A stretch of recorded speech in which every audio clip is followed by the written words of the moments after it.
Sekarang saya mengerti. Saya menerima takdir ini.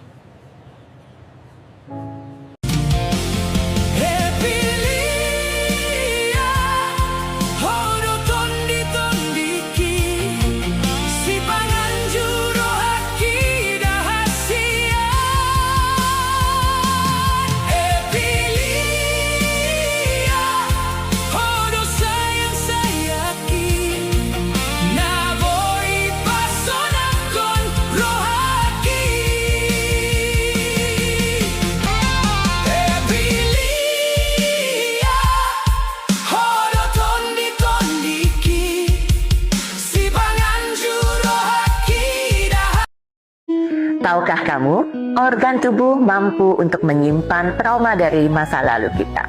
Nah, sekarang bagaimana cara melepaskannya dengan metode yang sangat sederhana? Mari kita praktek sama-sama yuk. Untuk melepaskan trauma dari emosi ketakutan, kita tepuk bagian pinggang, yaitu organ ginjal kita. Tepuk secara perlahan saja. Alhamdulillah. Lakukan selama 1 menit sampai 2 menit. Berikutnya, kalau untuk melepaskan trauma dari emosi kemarahan, bisa tepuk pelan, secara perlahan saja di bagian liver, di tepi.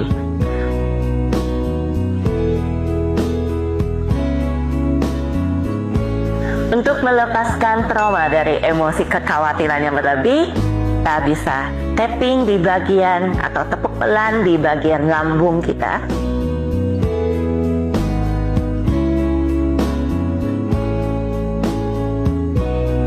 Dan yang berikutnya, untuk melepaskan trauma dari kesedihan, yaitu tepuk pelan di bagian paru-paru kita.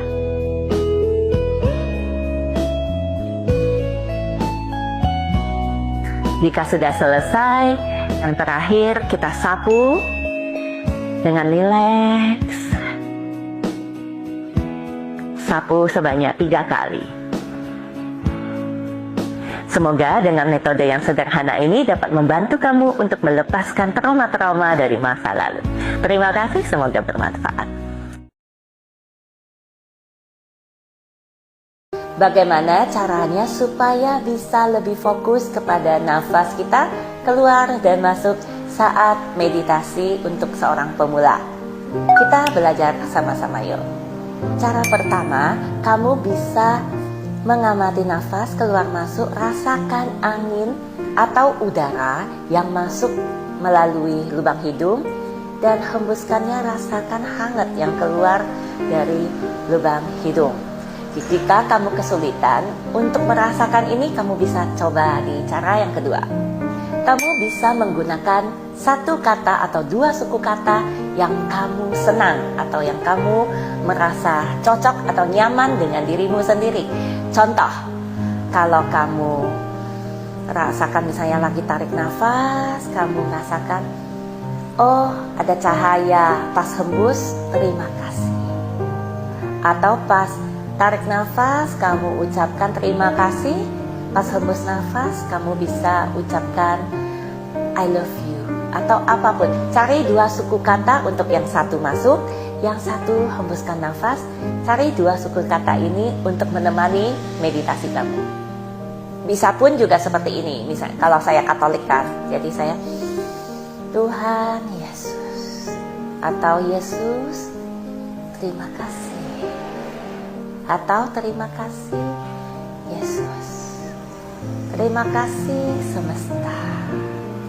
Dengan melakukan ini, maka pikiran kamu akan lebih fokus kepada saat ini. Jika kamu masih kesulitan untuk menggunakan cara yang kedua ini, kamu bisa dengan cara yang ketiga. Kamu bisa menggunakan semacam batu-batu kecil. Jadi kalau di Islam kan ada zikir, kalau di Katolik ada rosario, atau di Buddha ada yang kalungnya itu yang ada biji-bijinya. Nah, setiap biji itu kamu doakan, ya. Jadi pikiran kita, pada intinya semua ini dilakukan supaya pikiran kita tidak meloncat ke belakang atau tidak meloncat ke depan. Benar-benar nikmati saat ini, apa yang kita fokuskan dan apa yang terjadi pada saat ini. Dari semua cara ini yang paling penting adalah actionnya, mulai melakukannya. Sehari cukup mulai dari 1 menit saja cukup. Jika kamu sudah tidak kesulitan dalam melakukannya selama 1 menit, kamu bisa memperpanjang waktu 3 menit.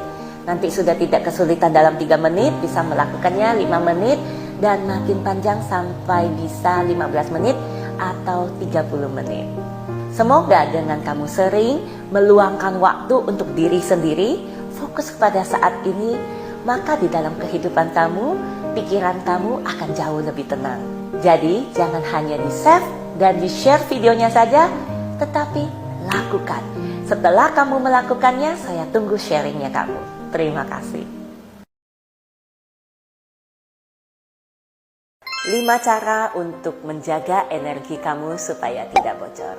Kita belajar sama-sama yuk. Sebelum kita pelajari cara-caranya, kita mesti tahu dulu apa itu yang dimaksud dengan energi bocor. Energi yang bocor yaitu energi yang sudah kita dapatkan dari alam semesta. Misalnya kalau kita badannya kuat, pikirannya kuat, atau rasanya kita sudah sukacita, atau kita sedang dalam keadaan baik-baik aja, tetapi tiba-tiba bisa drop ya. Jadi tiba-tiba badan kita merasa tidak enak, tidak nyaman, atau mendadak merasa bad mood. Nah, itu adalah ciri-ciri energi yang bocor. Biasanya orang meditasi itu untuk mengumpulkan energi. Energi itu utuh kalau kamu mampu dalam kondisi yang tenang, damai, dan memiliki kesadaran di saat ini, yaitu present moment.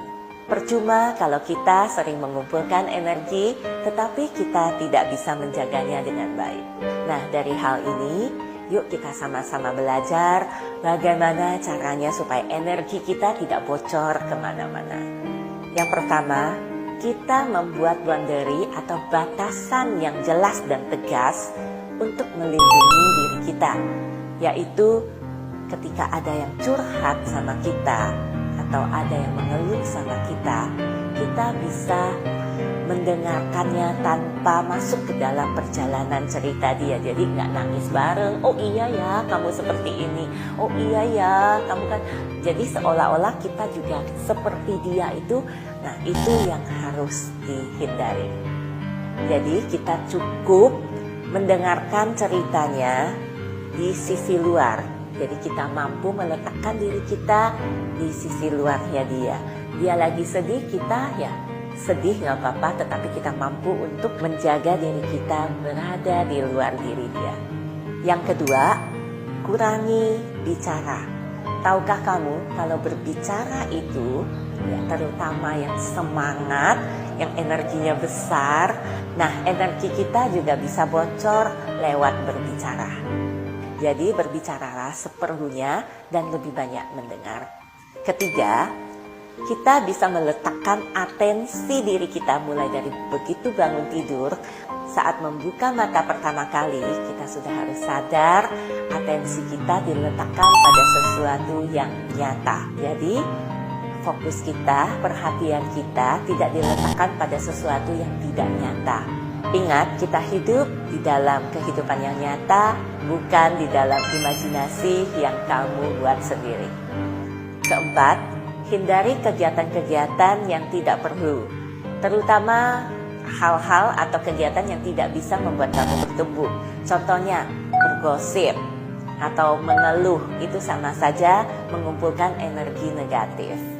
Jangan berpikir kita hanya bergosip, oh iya ya, kita meladenin teman-teman yang mengeluh, kita meladenin waktu kita terlalu banyak untuk mendengarkan mereka bergosip atau mendengarkan mereka mengeluh. Itu sama dengan mengumpulkan energi negatif di dalam diri kita.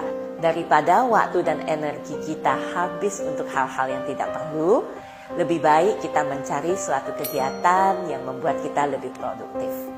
Dan yang terakhir, yaitu yang kelima, stop untuk terlalu mencurigai orang lain. Ketika di dalam keseharian kita terlalu sering untuk mencurigai orang lain, itu sama dengan energi kita terkuras atau selalu energi kita merasa tegang. Jadi energi kita tegang apakah nanti dia jahat? Oh ini mah dia jahat, itu sama dengan mengumpulkan energi negatif juga. Untuk poin yang terakhir ini, saya disclaimer dulu ya. Bukan berarti kita tidak boleh mencurigai orang lain. Rasa waspada itu tetap harus ada di dalam diri kita. Tetapi letakkanlah pada level yang normal. Nantikan episode